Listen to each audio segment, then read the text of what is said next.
Hi everyone, my name is Lise from Ellii, formerly known as ESL Library, and today I want to show you another one of our really great digital task activities called Listen and Type.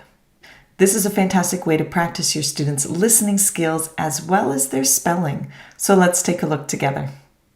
I've already gone ahead and chosen a lesson from our discussion starter section called Vanishing Honeybees. Let's take a look at our digital task by going to the task player at the bottom.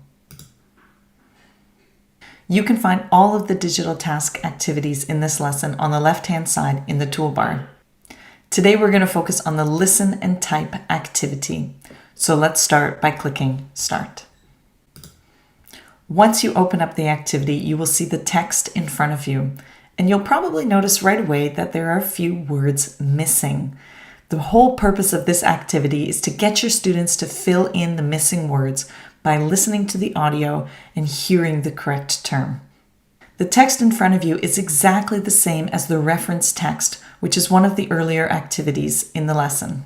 If your students are a lower or an intermediate level, it may be a good idea for them to read through and listen to the reference text before trying one of these activities. However, if your students are more advanced, it might be a fun activity to start with the listen and type and test out their listening skills. So let me give you a demonstration of how this activity works. Begin by going down to the bottom of your screen and clicking on the play button to listen to the audio. Did you eat an apple today?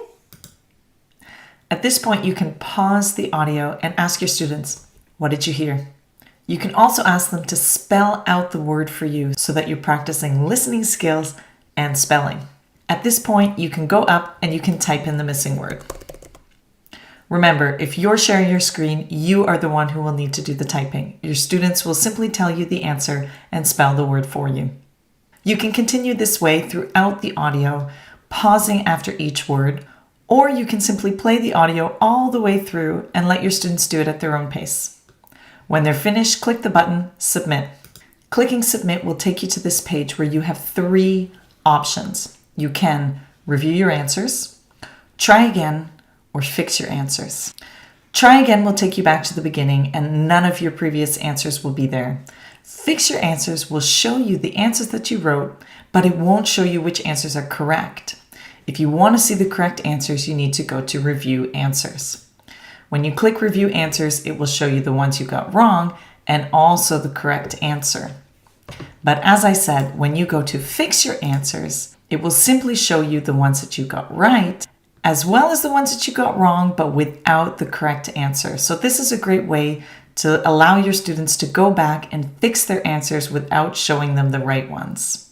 Once again, when you're finished, you can scroll down and click Submit.